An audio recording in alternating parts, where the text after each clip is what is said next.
We live in a world that worships knowledge. Everyone wants to appear wise, to have the answers, to be right.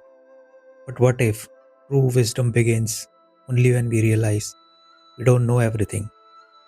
Today's story is not about power or success. It's about something much deeper: the courage to unlearn and the art of becoming empty again. In ancient Japan, a famous scholar traveled across the country searching for enlightenment. He has studied every scripture, debated every philosopher, and gained fame as a man of great intellect. But deep inside, he felt something missing, a quiet ache that no knowledge could cure. One morning, as mist covered the valley like a soft veil, he arrived at a small monastery hidden among the mountains.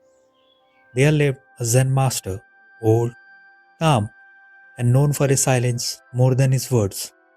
The scholar bowed respectfully. "Master," he said, "I have read every teaching of Buddha.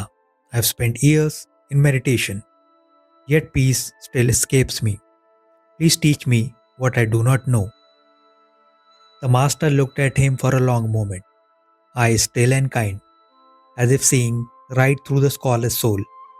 Then he nodded slightly. "Come inside. We'll have a tea." The scholar hesitated. "Tea," he thought. "I came here for wisdom, not tea." But he followed anyway. Inside, the small room was silent, except for the sound of boiling water. The master placed two cups between them and began to pour tea. The liquid streamed in the golden lines of steam, filling the scholar's cup.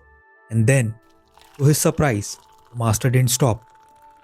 The tea rose higher and higher, spilling over the edge of the cup onto the table, dripping down the floor. The scholar jumped up. "Stop! Can't you see? The cup is overflowing. It can't hold any more." The master slowly set the pot down and looked at him with calm eyes. "My son," he said softly, "like this cup, your mind is already full." The scholar froze. "You have filled it with your own ideas, your pride, and your need to be right. How can truth enter when there is no space left to hold it?" The room went silent again. The tea dripped softly from the table, like the time itself, reminding him of everything he had missed. For the first time in his life, the scholar didn't have an answer. He stared at the small pool of tea on the floor, and something inside him began to crack. Not his pride, but his certainty. After a long pause, he bowed deeply and whispered, "Master, teach me to empty my cup." The old man smiled, a quiet, knowing smile, and said, "Then your real journey begins." That day, the scholar stayed at the monastery. For weeks, he swept the floors, fetched water, watched the wind move through the trees.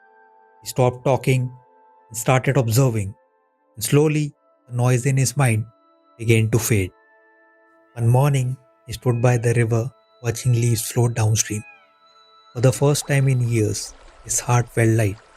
He finally understood that wisdom isn't poured into us from outside. It flows when we become still enough to receive it. Sometimes, things that stop us from growing aren't our failures, but our fullness.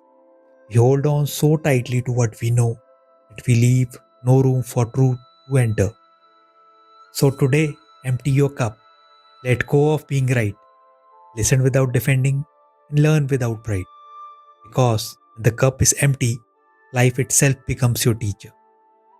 If this story spoke to your heart, please like, share, and subscribe to Channel Soul for more reflection and stories of wisdom and peace.